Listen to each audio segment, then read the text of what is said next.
Hey, ladies and gentlemen, this is Vijay for Sportswire. Of course, it's been a long time that I've actually streamed, and I thought, you know what, it's a World Cup time, and why not slow down a bit? So, it was a way. Of course, have been following a lot of World Cup games, and it's been amazing. This World Cup has added a lot of flavor to football. Of course, it's always a happy thing to see the football players play for their respective country. It's always been different. We've already been joined by a couple of people on the live stream. We've got Liam, and we've also got a few fans from India as well. So thank you all for joining in the stream.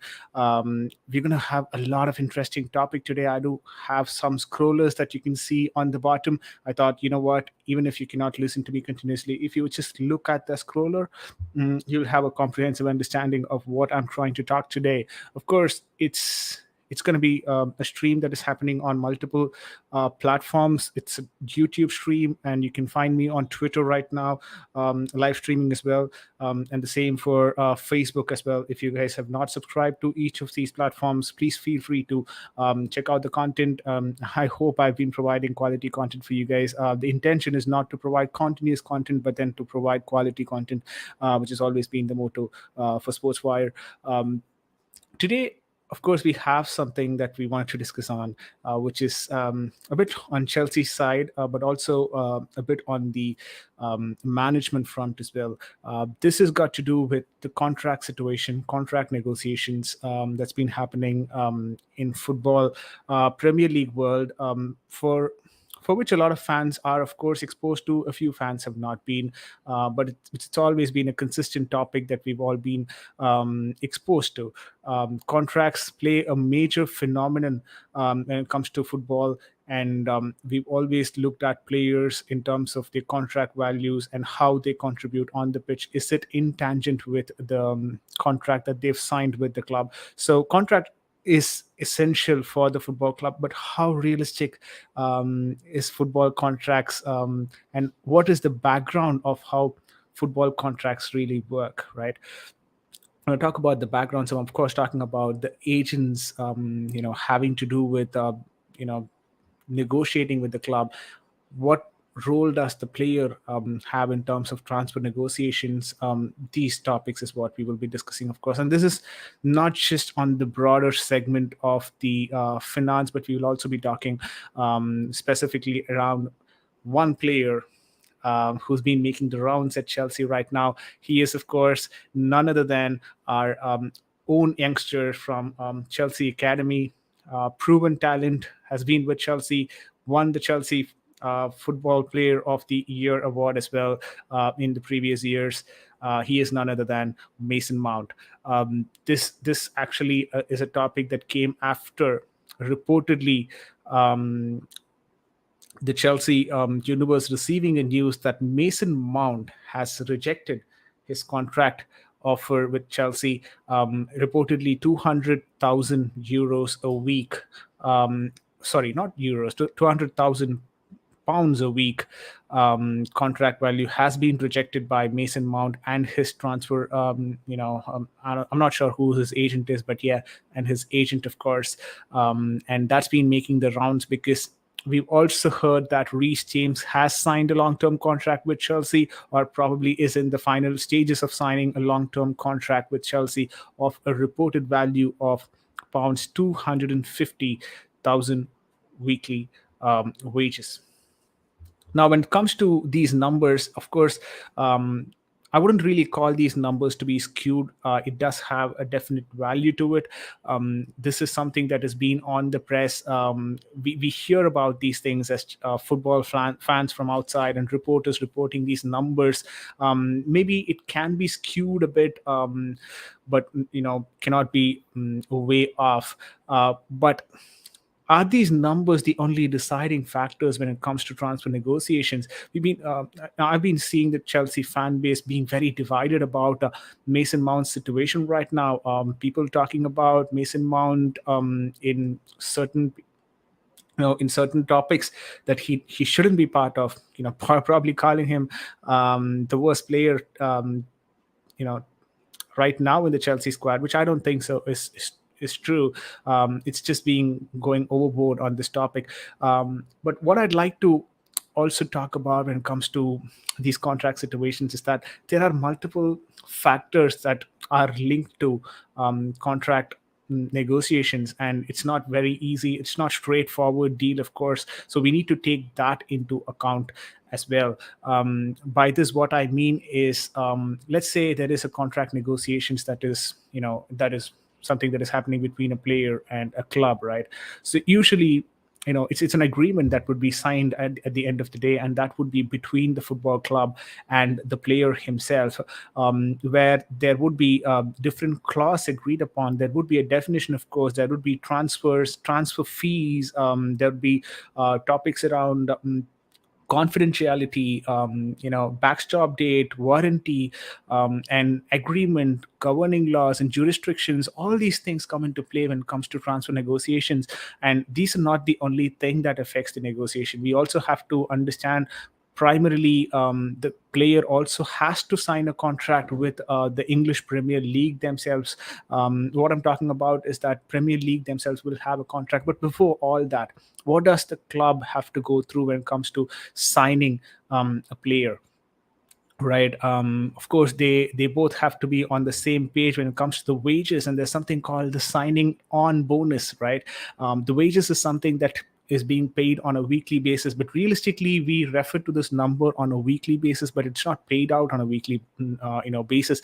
It's usually paid at a monthly, standards, or it could be quarterly standards as well. So it really depends on how the club wants to structure its wages. Not just that, there's something called signing on bonus as well. So when we talk about signing on bonus, it could be just, looking at it from, just a contract perspective. It could be a one-time lump sum amount, but it's not really a lump sum that is being paid out. The clubs usually pay those lump sum, amount in terms of multiple, let's call it, um, yeah, let's call it annuitized payments, right? This would be paid across, multiple payment terms. It could be quarterly, it could be yearly basis as well. Certain times it would be just yearly basis on throughout the value of the contract. What I mean to say is, let's say there is 5 million of signing bonus to be provided. The way it would be structured is that he would not be getting the 5 million upfront. Instead, he would be getting it on a yearly basis, 1 million a year, probably, right? It's usually on a safer side for clubs to signing on bonus in terms of annuitized value. The reason being, if that is happening, then if the player decides to go out, let's say like Cristiano Ronaldo's situation, if the player likes to go out and he hands in the transfer request, right? What happens is that the club need not pay the remaining signing on bonus that they should have ideally paid for the player for his rest of the contract. So these things really play a huge role in terms of contract negotiations as well. This is just two topics that we've discussed: wages, and then signing on bonus. There's something called bonus payments. Apart from this, bonus payments could be anything. It could be the way that the club would negotiate bonus payments will also have implications of tax, and along with it. What I mean to say is that certain countries have higher tax values, tax brackets, and if the player is amongst that tax bracket, then the bonus payment might not be reflective of the amount that he's actually getting. Let's say in the press it is being reported, let's say 1 million as the bonus payment. He would probably not get 1 million, because 40% is being paid out as the tax for that particular country, because football players are usually on higher wages and probably towards the extreme side of the tax brackets of any particular country. So bonus payments do have a huge role to play, and the way that the bonus payments are structured also plays a huge role. There are multiple types of bonus payments. Let's say it starts from the appearance bonus, there could be performance bonus, and there are multiple factors or facets of bonus payments as well involved. And there are also legal implications and complications that that the player has to go through if they are probably coming from a different country. There are factors around the player's work permit in that particular country for him to play the game in this country, in this new country. And he also has to have a clean slate of criminal record for him to have that ability to play for a different country. His criminal records in both the countries have to um, you know be clean for him to make that move. And usually there is a heads of terms also that is being signed, and that would also have the standard Premier League contract associated with it. And when it comes to standard Premier League contract, that in itself is a huge topic, right?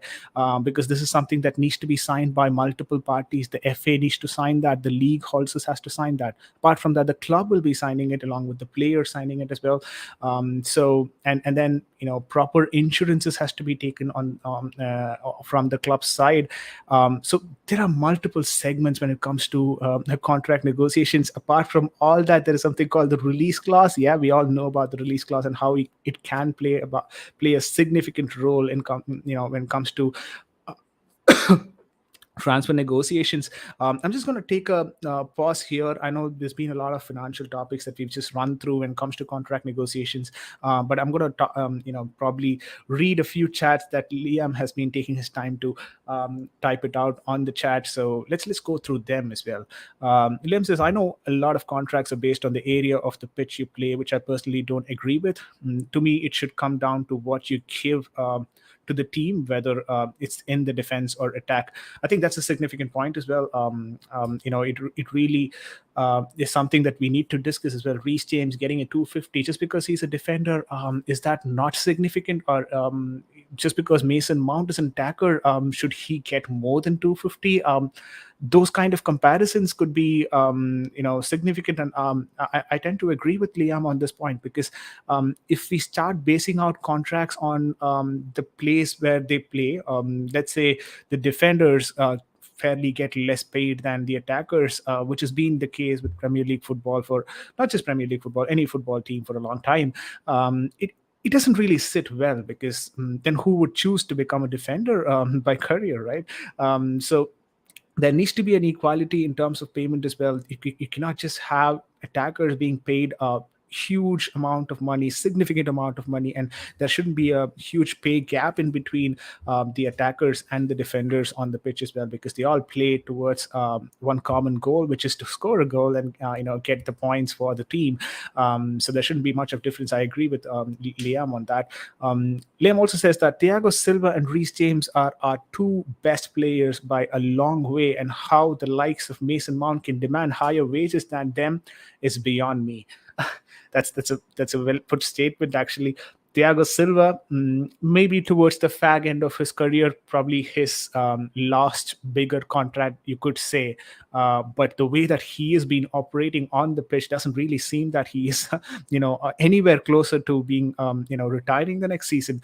But Thiago Silva is one such person who is not on huge wages in our books, but then is a significant contributor when it comes to Chelsea's victories or any Chelsea games as well, by far.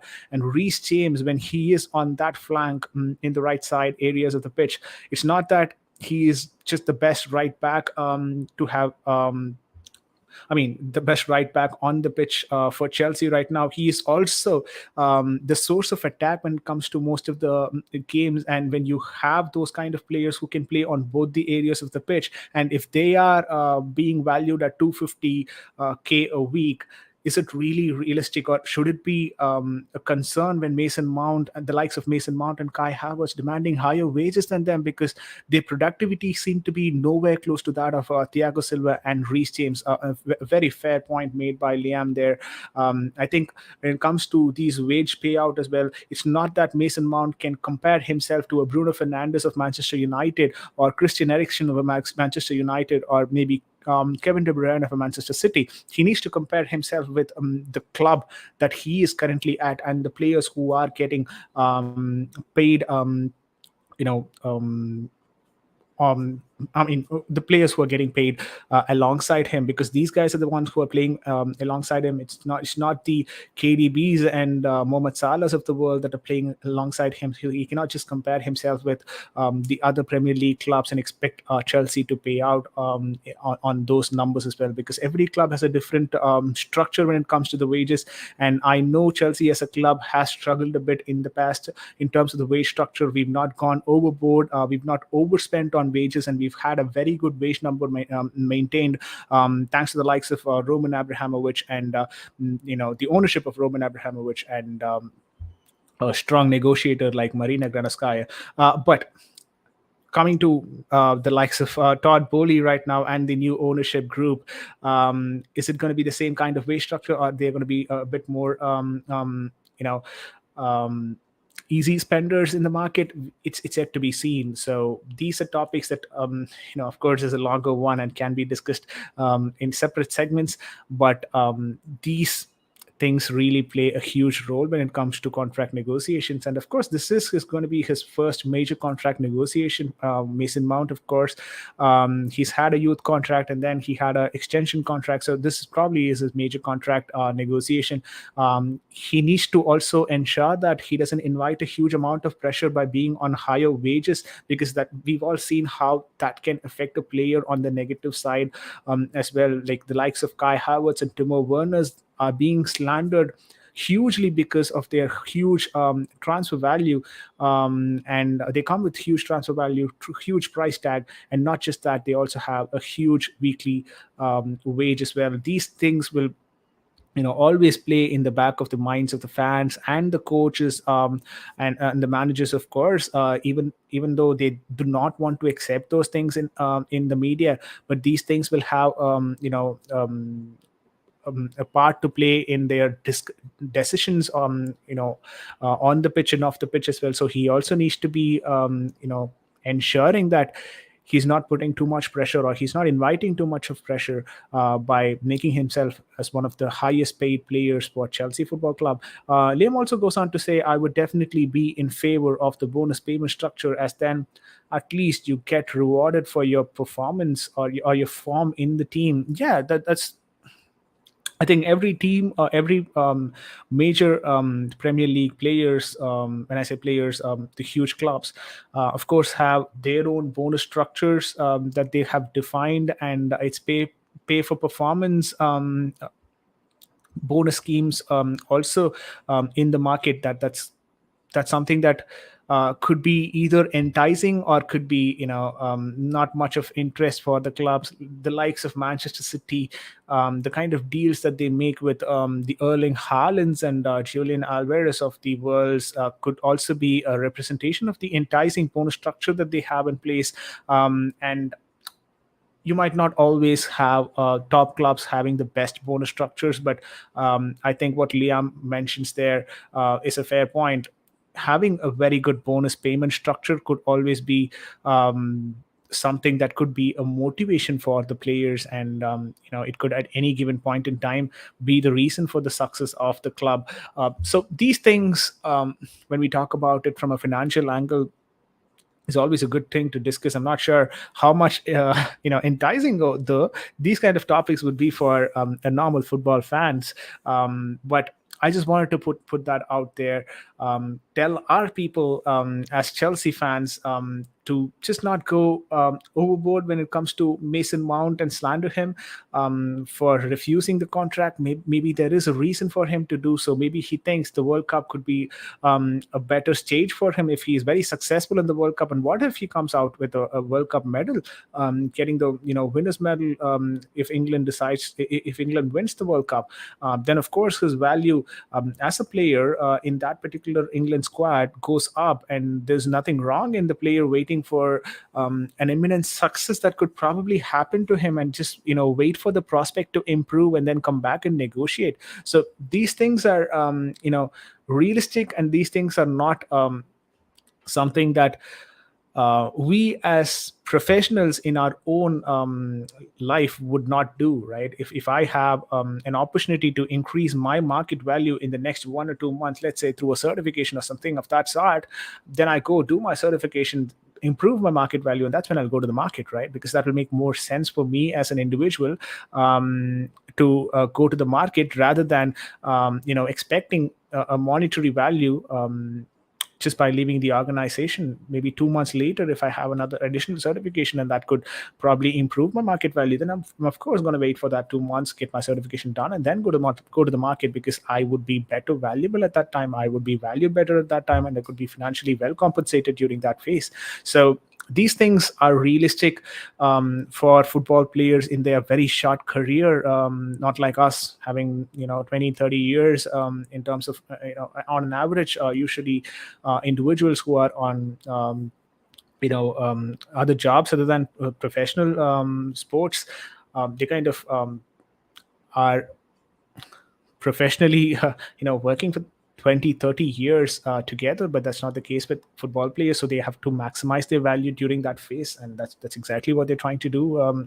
Players like Mason Mount, and it could be Cristiano Ronaldo, when they were on 3-year contract, as an example, I guess they would be able to demand a bigger payment in the next contract. Yeah, that's another point that Liam has made, which is something that we should probably discuss as well, right? We've all been hearing about this news, Mason Mount rejecting this contract before going to the World Cup, but we've never been told about the kind of contract that he was provided.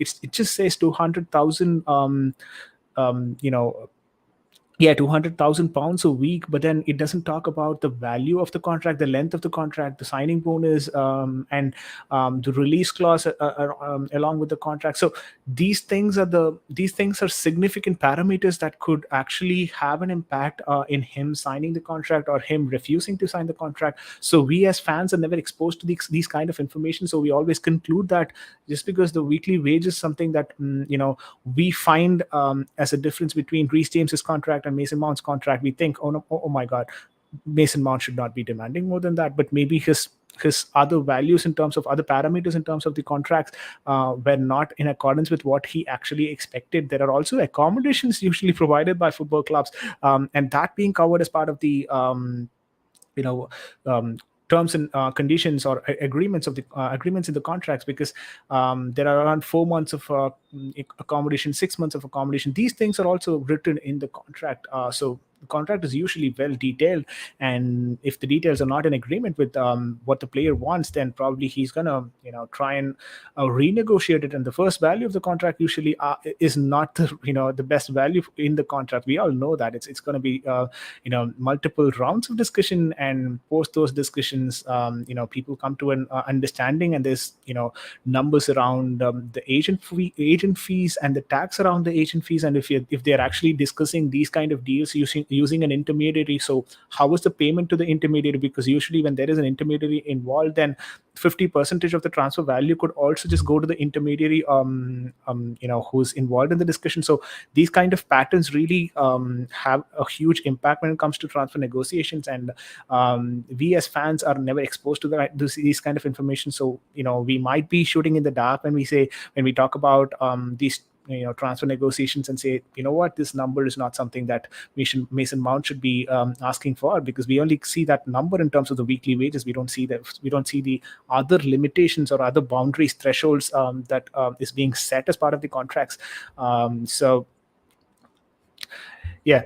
Liam says, now with a longer contract of 6 to 7 years, it takes time to agree that structure. So people should give time to agree those, as it's a big decision. Of course, it's a big decision. We've seen the likes of Harry Kane. We've seen the likes of Cristiano Ronaldo. These guys are struggling when it comes to the contract situation. 6 years or 7 years in their playing career is no joke. And if they want to decide to give that 6 to 7 years to a single club, they need to understand and they need to resonate with the vision of the club, vision of the management, vision of where the club really wants to be in the next 6-7 years. That needs to be something that will always play a huge role in the decision of these kind of contracts. Because Luka Modric, if you remember earlier as well, when he played for Tottenham and he wanted to move to Chelsea because he felt Chelsea was a more ambitious club at that point in time, Tottenham really did not allow Luka Modric to move to a different club, that to a London rival, but then they were ready to sell him to Real Madrid. So him thinking about those things when he decided to make the move to a different club,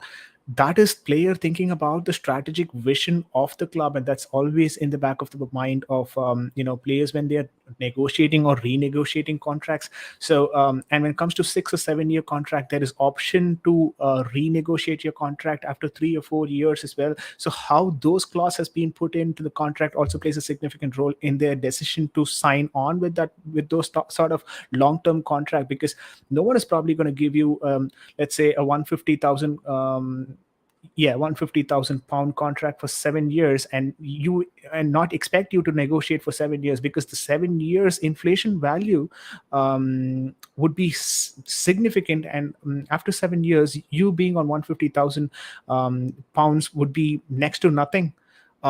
You would, considering the inflation at that point in time, you should have probably been maybe around 350,000 pounds a week. So those are inflation values having repercussions on your contract. So not considering those terms also could be an issue for a player. And these are the advices that the agent would usually give to the players, because the players would not be necessarily aware of the financial repercussions when it comes to these contracts. So 3 years, maybe a flexi contract. In PM terms, we call it time and material contract. There are several types of contract, fixed cost contracts, and these kind of contracts need to be something that the players would have to be the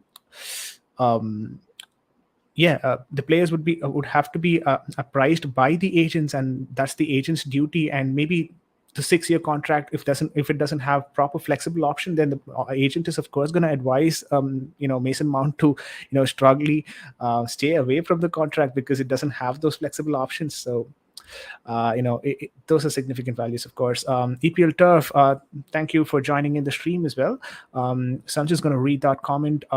Why we always value less for in-house or existing players than signing a new player? What basis Sterling was worth 330 plus K, or Kai or Werner? I think I'll take this answer as two, or I'll probably answer this as a two-part question. But before that, I want to read out Liam's response as well. He says, I agree with you, but I guess it's probably the only chance you having to getting the player to sign up. Yeah. So this is how I would define the difference between having to sign a new player, let's say a Kai Havertz or a Timo Werner, than to sign an existing academy product, right? So we were talking about these parameters that could be possibly, factors in deciding a contract, and one of those parameters were on the movement in terms of the geography. If he has to move from a country to another country, there are significant visa repercussions as well. The visa payments that you have to pay to the incoming country, there needs to be certain checks that you have to go through. And apart from that, these things are of course on the non-financial parameters. Of course, on the financial parameters, there are other things like the value of the player in their current position. Like, let's say they're on their 26. Like when it comes to Timo Werner, when he signed with Chelsea, he was 26. Kai Havertz, of course, a young talent from a different league. So for us to attract him to our, to the club, we had to probably provide him with that enticing amount. But when it comes to signing in-house players as your talent, these guys are not going to be provided those kind of huge sign-on bonus and stuff like that, right? Performance bonus, sign-on bonus, these are not going to be of huge values that these players as academy talents can negotiate with the management. But when it comes to the external players, there are certain parameters, or there are certain things. Like, let's say we don't know exactly what terms was Bayern Leverkusen having Kai Havertz on. Maybe his sign-on bonus or maybe his performance bonus was huge, right? In Bayern Leverkusen, I'm just giving you an example. Maybe it's not the case, right? It could be differently structured. Maybe he had 80% of his total payout in terms of wages, and then 20% of the performance bonus. But realistically, Premier League clubs could have 70% as their total wage, and then 30% in terms of pay for performance bonuses, right? So these kind of differences also plays a significant role, because the player would want higher values in terms of their fixed payment, which is usually through their wages, and then there is a variable incentive based payment or the performance payment, which kind of is different for different clubs and also across different countries. So when these different countries have to negotiate. They are not just negotiating, these clubs are not just negotiating for the individual, they are also negotiating in terms of the parameters of the country, right? The tax bracket of different countries work different way. We were talking about this earlier as well. The tax bracket of England may be structured differently than that of Germany. So when we realistically say Kai Havertz is on 290K a week, how much of that is on the taxation front is being lost to a player? How much of that has to how much of that is he paying to the English government in terms of non-residential individual, you know probably getting an employment in the country, because there are fees associated with those as well. If you are a different country individual and you're trying to work out your way in England, then you also need to pay significant amount to the government for that as well. So these kind of contributions, of course, will make the player's value a bit more higher. And when it comes to Sterling, that's a whole new different topic. The way that I see that is, Raheem Sterling was, of course, in a different stage of his career than the likes of Mason Mount, because Mason Mount, of course, is young. He's of course young and dynamic, but does he have the kind of history that Raheem Sterling comes with? A Premier League medal, maybe he doesn't have a Champions League medal, but then Premier League, played for the likes of Liverpool, played with a lot of good players in Liverpool and Manchester City. Having come of that huge success, of course his value in the market would be high, and him also probably his huge last contract, and last contracts are usually negotiated in terms of a very good number, because that's probably not a flexi contract. It's not something that they renegotiate later down the line. So these things could also mean that he will have higher upfront fee that he needs to pay. Not him. The club needs to pay for him to be eligible to be getting him in that payment. So, sorry, in that fee. So these things is what I feel Sterling's contract value was significant than that of Mason Mount. Yeah, there's another statement from Liam. He says he's definitely paying around 40% tax, I would imagine. Yeah, those are taxation values. Of course, it works in different ways in different countries. People from Ireland, they even if they play in England, they would have to pay different tax, and the same is for English players playing in England, they would have to pay different tax. I think there would be differences on those aspects as well. So we need to take into account those things as well, because making a decision like that is not easier. And when it comes to another thing that could probably play a significant role is that the accommodations of the player. So if he's moving to a different countries, there are significant accommodation costs as well, which probably the club has to bear, and that would be structured in a way that it will have repercussions on his final numbers in the contract. So those are strategic decisions that the club has to make, or the club will be making, to get the player into the into their club. And the way that they will be making those decisions is different different for different clubs, but end of the day, they have to make those decisions for them to be in that position to get those players into the club. And that could be through accommodations, paying their accommodations for the first 2 years or the first few months until they settle down. If they are coming with their families, then the accommodations of the families, or maybe the initial setup cost for them in the new country. These things obviously will add on to the final cost that you're spending on the player, in addition to that of the transfer value that you have to pay for the club that you are getting the player from. So there's a lot when it comes to these kind of deals, and there are multiple people who are actually making huge amount of money just by being an agent for the players, because these things are not something that the players would be aware of, right? Thanks, Vijay. Are you worried not made the news related to midfield player search and signing activity for January window. Yes, of course, I am definitely worried about those things. Yeah, I wanted to talk about those things as well. We've not been hearing good news in terms of midfield options. We've seen the deterioration of our midfield and having a huge repercussion in terms of us winning the games. Graham Potter is actually struggling in that midfield department. Kante seems to be never ready. Not to take away anything from N'Golo Kante, he's one of the best to have ever played the game for Chelsea Football Club in that position. But he is not, the N'Golo Kante that he was a year back, or probably a couple of years back. He's been struggling with injuries. The same with Kovacic as well, picking up slight niggles here and there, having to run with the new knee injury for the last 6 months on and off. So Kovacic has not been, on the greatest of his fitness in the last 6 months. And you just have Jorginho, who is probably on rest right now because Italy is not playing the World Cup. But he's probably going to be, out of touch a bit when he comes in and joins the squad, sometime later when Chelsea plays as a group. And then you have the likes of Conor Gallagher and Ruben Loftus-Cheek to fit in that midfield pivot, and we don't have that flexibility to go for a midfield three as well, because we've just been operating on the 3-4-3 with the double pivot in the midfield, and the double pivot seemed to be not something that suits Conor Gallagher sometimes. Maybe Ruben Loftus-Cheek is good at certain times. Really depends on the opponent. Jorginho is there on the defensive side of the pitch, but can he really dribble past multiple players? Is he physically fit enough to go against high quality midfielders, strong physical midfielders, or midfielders who are more quick?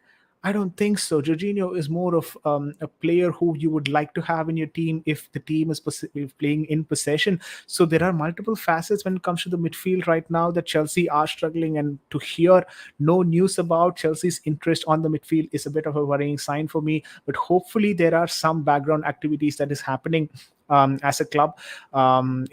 For during the winter transfer window, if Graham Potter is not doing um, you know his homework right now as a Chelsea coach, I think this is probably his first break from his schedule after being appointed as the coach for Chelsea.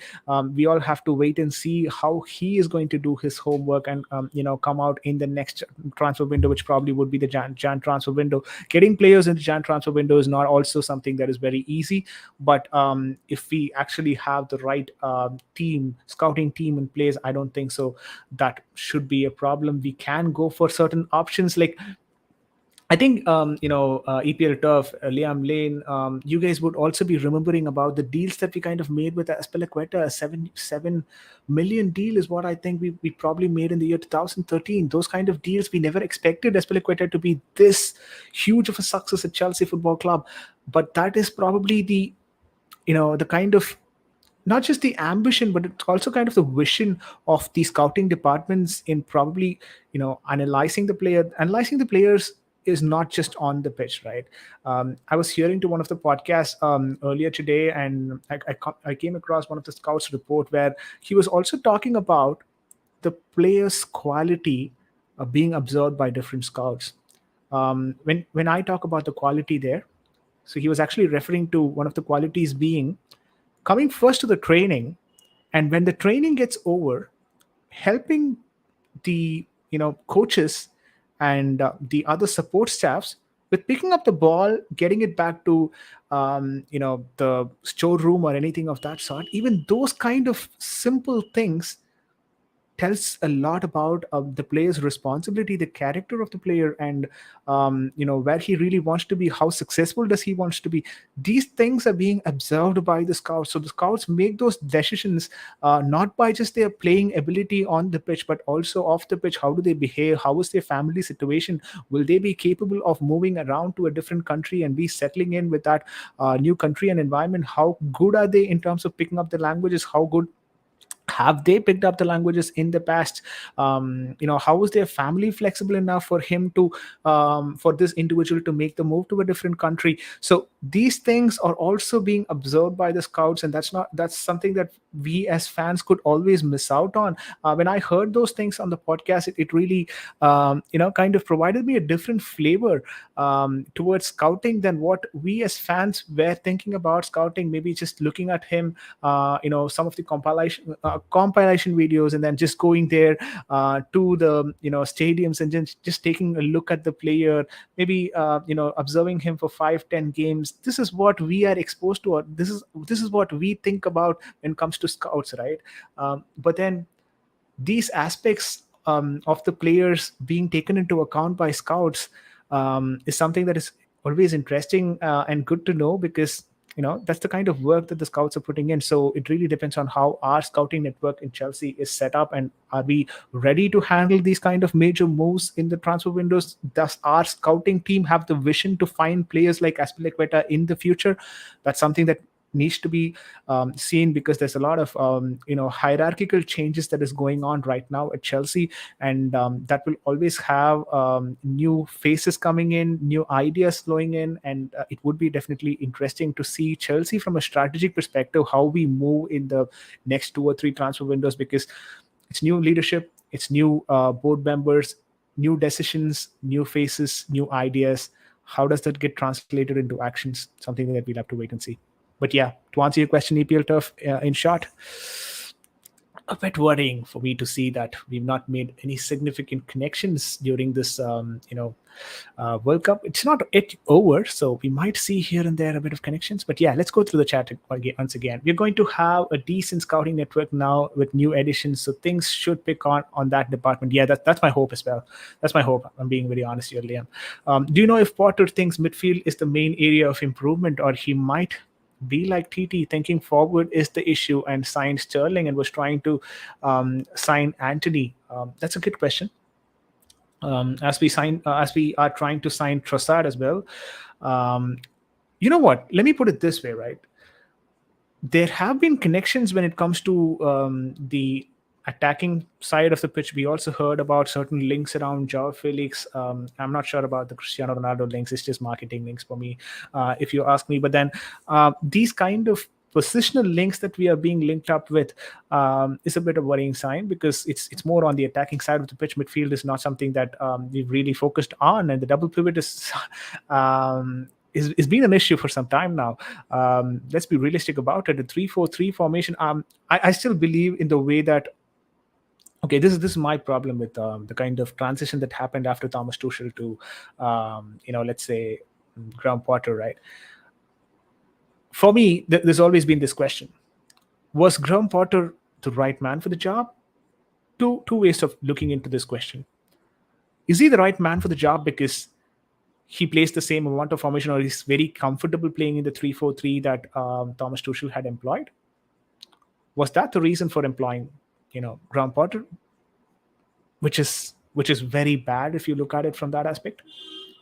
Or do they actually think Graham Potter is capable of taking a club to the next level? When I talk about next level, I'm not just talking about taking the club like Brighton from 10th place to maybe a 4th spot or 5th spot. That's doable. But taking a club like Chelsea, who's already in the top 1% in the league, and making them even more successful, is that something Graham Potter can really do? What are the signs that he had showed maybe his time in the previous clubs that he's been part of, that told the organization leaders like Todd Bowley and Todd Bowley, where he can rely on Graham Potter? Yeah. So I've always had this thought in the back of my mind. Of course, I look at these things from a fan's lens, not in terms of a coach's expectation, or I don't have that necessary insight to gauge a coach, right? So when I think about that, my mind has always been to this first scenario, though I know that's a wrong one to go about. I think Todd Bowley has made a decision based on the kind of formation and the players that we have at that point in time under Thomas Tuchel, and which manager would be the closest in making this formation and the club more successful at that point in time. We were just losing the confidence. The players were just losing confidence in Thomas Tuchel, yeah, and we needed a new guy to probably resonate the same thing, but then play in a different variety, but not too much, you know, difference, because that would probably confuse the team members. So they just look for, a manager who tends to resonate the same kind of tactics as that of Thomas Tuchel. And I think Graham Potter's inclusion might be a reflection on that, which I don't think so is the right way to go about. And that's where I think if Thomas Tuchel is fine or was fine with the midfield double that we had at that point in time, I wouldn't be surprised if Graham Potter thinks the same way, which shouldn't be the case. I understand, APL Turf, your reservations there, and I'm also on the same page as that of you. When it comes to the midfield duo, we need a lot of quality there. We've seen the likes of KDBs, and even at this point in time, Arsenal midfield looks a lot stronger than us. A sad thing to say, but really, man, midfield is a huge aspect of the game that needs some change in Chelsea. The Burgess purchase seems to be still on for January, according to the reports. Yeah, let's see how much of elements do we have on that. I mean, yeah, Alvarez. The Alvarez purchase seems to be okay. Alvarez, is it? Okay. I need to just take a look at that particular deal. I'm really not sure about that individual. But then I was also seeing some, fan relevant or fan related links. It's not really that's coming from the club, on the Argentine midfielder. I think it was Hernandez. I think he was significant for Argentina in this World Cup, and I was also listening to one of the scouts report on Hernandez, and it's been really good. Apparently, his game for his previous club, though he is young, could be a good profit if he is able to play alongside Rice. So not sure how much of substance is there in that. I need to do my own research on that individual before I talk anything about the player. But Alvarez and Hernandez links could be something that might pop up in the next few days for Chelsea. Not sure how realistic will they be able to settle into the team. We have okay, EPL Turf says we have signed, Potter team has done great against top 6 EPL teams. He was my favorite to replace Thomas Tuchel, but he seems scared to put big name on the bench. Right, putting big names on the bench. Where have you heard this before? Thomas Tuchel with Neymar at PSG? Yeah, true to an extent. Eric Ten Hag, Cristiano Ronaldo, Louis Van Gaal again, um, Ralph Ragnick, several Manchester United names, Arsenal, Aubameyang, Arteta. The common topic, the common point when it comes to all these things is that it's always been the players most times winning the battle, except for the Arsenal Aubameyang situation. It usually is the players winning the battle, not the coaches, and that's a sad part of football that we are put through. And when it comes to Chelsea, we all know the player power is a huge thing that is part of Chelsea, right? Because we sign managers and coaches not more than so we sign deals with them for probably 50-40 million. That in itself is a huge number, right? Sometimes it's just a 3 million 4 million deal when it comes to the managers. When it comes to players, it's huge than that. It's more huge. And when it comes to big name players, of course, they're valued very high in terms of not just their payout, but in terms of their commercial value for the club as well. So these things will definitely play into the minds of the club leaders when they make huge decisions. They would often tend to, or would want to, side to the players because they know players are more valuable to the club in the shorter run. But that's not how we have to look at it, right? If you're looking at it from a strategic perspective, we need to value the managers more because they kind of form the players, they kind of form the team. They're the ones who make the club successful in the next 2-3 years or anything down the line. The trust that Arsenal showed, or the faith that the Arsenal showed in Arteta, is what is the reaping benefit for Arsenal right now, nothing else. Had the club sided with Aubameyang at that point in time and sacked Arteta, do you think well, do you think they would be successful at this point in time? Do you think they would still be top of the table at this point in time? No, right? And that's that's the sign of a club showing faith in the manager. Have we really seen that in Chelsea Football Club? That's been a sad part, to be honest. Maybe Arsenal, they're used to being with a manager for a longer period of time. We've seen the likes of Arsene Wenger in the past, but we've not realistically had one such scenario when it comes to Chelsea. We've always chopped and changed managers, and that's been the motto, and that's been the success, or the major part of the club's success. It's not just a major part of a club's success, and that's why we are successful in cup competitions, because anyone at any point in time can be successful by chopping and changing things around for a short-term benefit. But when it comes to a long-term plan or a long-term solution, you need the manager at least with the club for a longer period of time. That's when he would probably come up with a vision, and that's when he would start drafting a project, and that's what he would probably think about the roadmap for the project, right? And that's where he'll start getting his resources for the project. It could be human resources, which are the players, and it could be support staff that he would require, or the scouting team that he would require. Those are the resources that he needs for the project, right? You need to look at those aspects of the of the management as well. When it comes to club management, it's similar to that of project management, where there is a huge importance that is given in terms of the cost of the project, schedule of the project, scope of the projects, resources, these things. And not at any given point in time the project manager is put down and the resources gain more popularity, or they gain more power in the team. If that is happening, then the project is not going to end up anytime successful. And that's exactly what is the problem when it comes to Chelsea. We are giving more power to the resource in the project than the project manager himself. Would you believe the irony there? And we're expecting the club to be successful. I fail to understand the logic behind it. Yes, of course, the resources that you're gaining for, or you're putting in, or you're procuring for the project, they cost more than the project manager sometimes. But it doesn't mean that you can just overpower the project manager and just give more importance to the resources, because they are delivering things. They are the person who's responsible for the deliverables. That's where there's a huge gap between clubs like Chelsea and Arsenal. Anyways, those are just too much management topics at this point in time. But yeah, let's get back to football. We put a bid in for him on deadline day from Ajax. All right. Why Kai is rated so high by the journalist or fan, and people keep saying him for sure talent is there. Okay.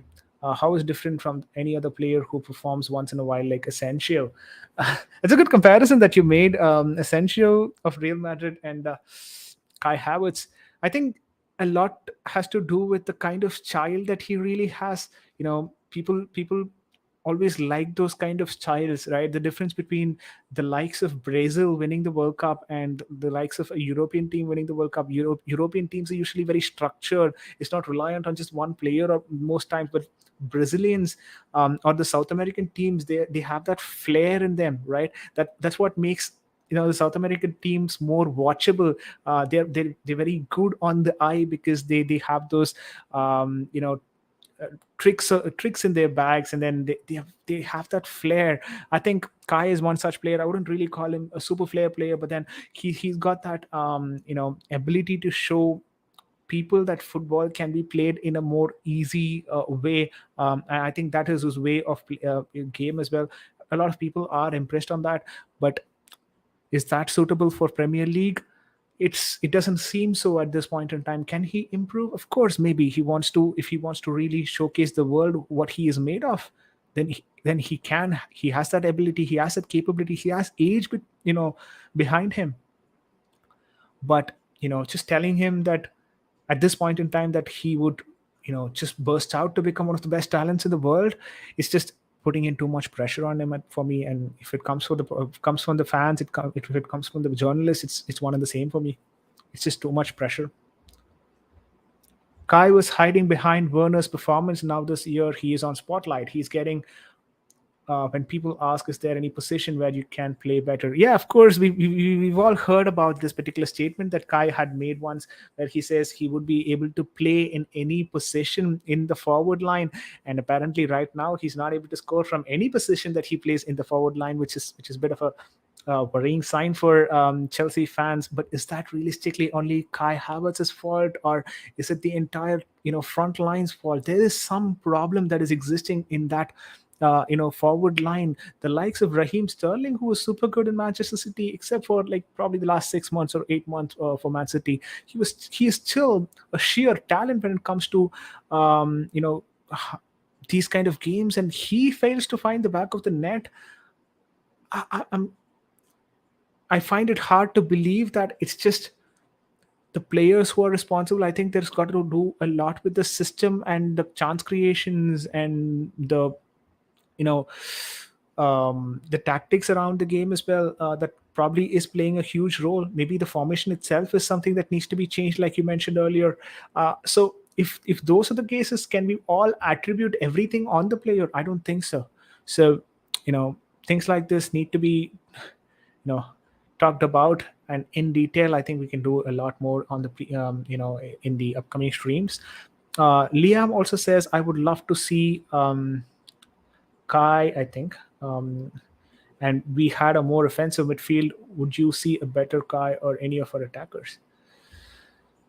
I'm not sick of 3-4-3. I am sick of 3-4-3, to be honest. It's been always 3-4-3 for us, and the attacks always come through the wing backs. And I think it also kills the actual creators, or the old school creators of the game, who are your playmakers like Hakim Ziyech. I'm not saying Hakim Ziyech would be better in a different formation. I'm not putting in an argument saying that Hakim Ziyech could come better if we played in a different formation. All I'm trying to say is, the likes of Bruno Fernandes, Christian Eriksen, or Kai Havertz or Hakim Ziyech would still struggle in these kind of formation.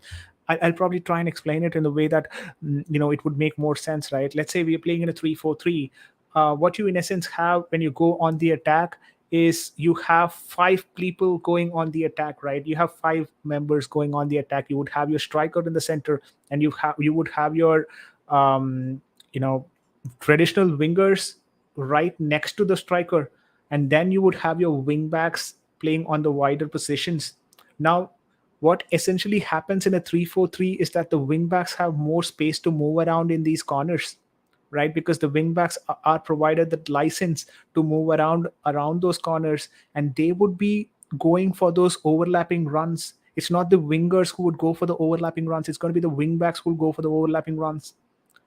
And usually the wingers are expected to underlap and stay at the edge of the box, probably taking a shot here and there.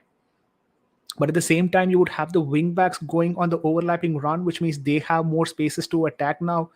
They can only find the wider pockets of spaces, and that's where they can generate a cross in.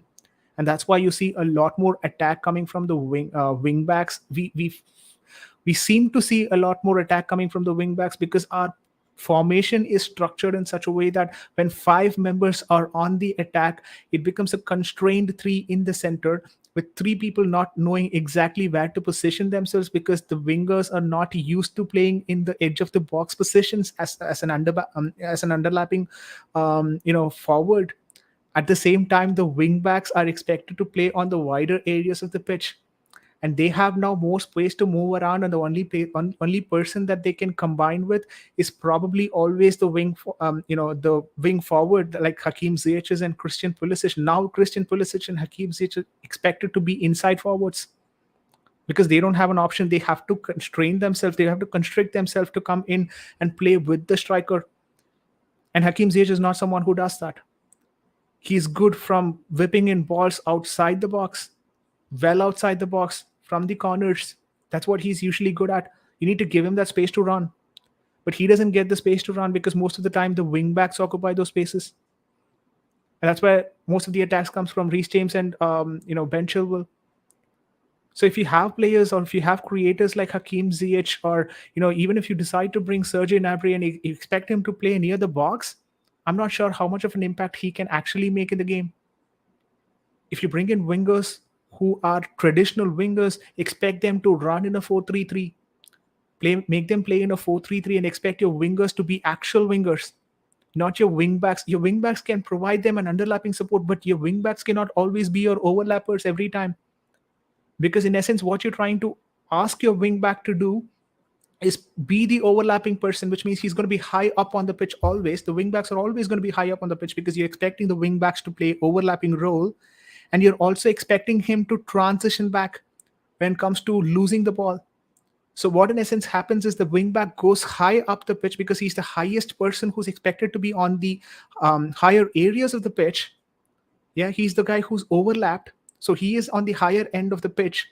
And when there are transition happening, you would either expect your wingers to come back and support your defense, which is not probably going to happen, right? Or your wingbacks to run all along the way and support your defense because your defense is right now the back three. Now you're getting my point, right? I would expect huge amount of work rate from my wingbacks because I play a 3-4-3 formation, and not all of our wingbacks can play that sort of level of football on a consistent basis. And it's not to pinpoint on them because their work rate expectancy is more, because they are the topmost guy on the pitch because they perform the overlapping run. And when it comes to defensive positions, they are the ones who have to track back because now we lost the ball and we expect someone to come back and defend on that flanks, and you expect the wing backs to come back. And the wingers that you've chosen, like Hakim Ziyech, the likes of Hakim Ziyech and probably Christian Pulisic, if you expect them to perform the defensive duties on the pitch, they're probably not going to be able to, because they've not naturally built to do that. So I think that's a huge problem when it comes to 3-4-3. If it is being found out, it is found out. It's not a formation that you can sustain on a longer period of time. If you want to realistically sustain on that formation for a longer period of time, think about players like think about coaches like Antonio Conte. Even he is not able to be successful in a single club, probably for the same reason. He can always have this military regimen of training to have the players perform in that short period of time successfully, but on a long term basis these players will not have that physical capability to perform to the level that he's expecting from his wingbacks and his inside forwards, because the tracking back and the role expectation for a wingback is completely insane. And it's not even something that you should be expecting from your wingers to track back and defend, because wingers are usually pacey individuals, right? They are high speed individuals. They're usually lean, lanky, and they can run around. And when you expect your wingers to come back and defend when they are lanky and lean, how will they defend against the likes of strong attackers? And your wingbacks have to always come back, track back, and defend. It's not going to happen as well because they will not have enough energy left on a longer period of time. Yeah, Liam says, yeah, we must have inside forwards for the 3-4-3. Wingers, as you say, become a waste of a player. Yeah. We all think 3-4-3 reduces our attacking players, and we get the argument that we don't have DM for 4-3-3, but then we don't see any effort for signing a DM by TT or Potter. I think the DM factor has always been on the back of our minds as fans, because sometimes I even think, why can't the coaches think of something that we've been thinking for the last 3 years? It's not that we thought about this yesterday and we started talking about this on the channel today, right? We all knew that we needed a DM right from the time when Manchester United were looking for Casemiro. Not just Casemiro was this season signing. Even before those times, we were thinking about getting Declan Rice. The last 2 years, we've not been able to be successful on that position. I'm not saying Declan Rice is a proper DM, but then the likes of Declan Rice. The reason why we wanted to sign him was probably his defensive capability, not just on his attacking front, but it was also his defensive capability. So when us as fans can think about a DM for 3 years, 4 years, why not the likes of Thomas Tuchel and Graham Potter? It's just baffling sometimes. Liam says, Potter hasn't had the chance yet to get a DM. TT always said we didn't need one. which was the only thing I disagreed with him on. Yeah, that's fair enough. I have huge, immense respect for Thomas Tuchel as a manager, in the ways that I cannot comprehend. As an individual, when you look at someone, see, I am a manager by profession, not a football manager, of course, but I'm a manager by, my in my profession. And when you have to look at idols in your life, right, that you would want to probably follow, I think Thomas Tuchel is also right amongst in the top. He is an individual who stayed with the firm when the firm needed him the most. He could have gone for Tottenham. He could have gone for Manchester United. We as fans sometimes don't appreciate that because we think, you know what, Thomas Tuchel did not have an opportunity to do that. No, he had the opportunity. He had just then won the Champions League, and he was ripe that time. People just wanted to swoop him from the club, the chance that they got. But he decided to stay with the club. He said that he's not going to go away from the club during this difficult times, and he was ready to drive. I'm not sure if he would have done that, right? But that's regardless of the topic. He was ready to drive the team to the matches. That's the kind of passion that a manager has on the club. He was not just someone who you can sign from a club and then he'll do a short term job and then he'll leave. He was someone who actually wanted to be at Chelsea. Change in ownership, I think did not facilitate him the way that we all thought would have. I would have, if there was one manager in Chelsea that I would have given a chance on a longer term basis, it would have been Thomas Tuchel. Liam says reports say they told Alvarez they will go back for him in January, so he would fill the DM position well. Okay, this topic seems to be coming up a lot. I definitely have to do my research on Alvarez and see how it's gonna pan out. Morocco 1-up. Yeah, guys, quickly updates on the FIFA World Cup as well. Apparently, Spain takes on Germany today in the FIFA World Cup. Morocco is up by 1 goal against Croatia, if I'm not wrong, guys. But I think Hakim Ziyech has been having a good game as well. From what I've seen on Twitter, I was not able to watch the game because I've been doing the stream for quite some time now. But Hakim Ziyech apparently have been having a good game, is what I heard.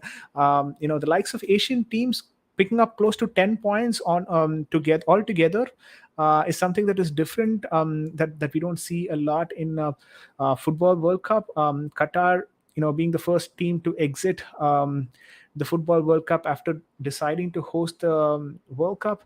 A lot of topics that we could possibly talk about when it comes to the World Cup as well. Shocking defeat for Argentina and Germany in their respective openers. Japan picking up a win there, against Germany. Argentina losing their plot against. Okay, which team did they lose against? Not sure, I forgot. But yeah, Argentina losing their opening game as well. Glad that they were able to pick up a win yesterday against Mexico 2-0. But yeah, hopefully, the usuals qualify, but it's always nice to see some surprises here and there. Why so much hype for Edward Wonderkid? I couldn't find even any great YouTube compilations. I'm pronouncing it wrong. Anyways, YouTube compilations on his skill set. Edward, okay, would you be able to put his full name out there, Edward? Maybe I'll have to do my research on that one also. Edward and Alvarez at this point in time, two exciting talents. But yeah, guys, I also saw that we've been streaming for the last 1 hour and 8 minutes, and it was an interesting conversation. Partially because there was a lot of finance to talk about, and I think good amount of football topics on Chelsea as well to talk about, which is always exciting when it comes to me trying to enjoy those conversations, it sometimes becomes never ending, could be awfully boring as well at times. But thank you so much, guys, for first of all listening to for the last one hours of me sometimes a bit ranting here and there, but sometimes talking about contracts. We'll of course talk and cover a lot on the contract topics. I think football World Cup is something that is happening parallelly. I'd love for you guys to enjoy the game there as well. Apart from that, a few interesting topics that happened around the world is Cristiano Ronaldo being offered a Saudi contract. I'm not sure how much is he going to actually receive that. I think it's not the first time that he was offered that contract anyways. And FIFA World Cup having too much of stoppage time. Actually, FIFA had reasoned out saying that that's probably because the lot of time wasting that is going on in the game. Would Premier League really want to replicate the same kind of tactics in the game? I, for one, would be a bit against that because 90 minutes in itself is a huge time for football. When it comes to it's not just 90 minutes, right? It's one season of enormous game time for these players, and if you have every match going to 110 matches, 110 minutes, I get the point that there are 5 substitutes, and you can actually kind of try and accommodate that.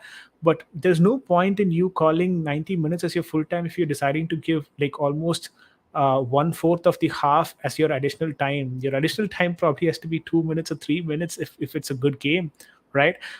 You cannot just keep giving 12 minutes as your added time. That's almost 1/4 of your half.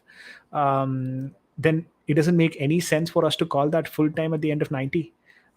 So I don't really sit well with the idea of giving 10 minutes of added time. um, okay, Liam says Edson Alvarez is his name, Vijay. And I mean Enric. Okay, Enric and Edson Alvarez. I'm going to do my research. Probably give me a couple of days. I'll come back with another stream talking about these two gentlemen, and we'll see how they can probably fit into the Chelsea squad, and we will probably have a discussion together on this topic as well. And yeah, that's pretty much what I had for today, guys. Thank you so much for tuning in. Thank you so much for listening. If you like the stream, please feel free to subscribe, comment on the channel, comment on the YouTube video, and share the content. Hopefully that there would be another content, a different Chelsea content, of course, and I'll talk to you guys at that point in time. And the Brazilian kid, of course, 16-year-old Brazilian kid. Okay, I'll definitely take a look at those two individuals, Edson Alvarez and Enric. All right. Thank you so much, guys, once again. And you guys have a lovely day ahead. And yeah, I'm yet to have my dinner. And I hope, at UK, I think it's UK and Ireland, it's close to around 2:30 somewhere. And if you guys have not had your lunch, please feel free to. Yeah, that's the plan. Please cover midfield signing in the next stream. Absolutely, we'll do that. And nice chatting, says Liam. Thank you so much, says EPL Turf. Thank you so much. Absolute pleasure to talk to you both. Really a pleasure interacting with you guys on the comment section. Provided a lot of quality content on the chat for us to probably take a look at and talk about in the next stream. I'll see you guys. Until that, this is Vijay signing off. You guys have a brilliant day ahead.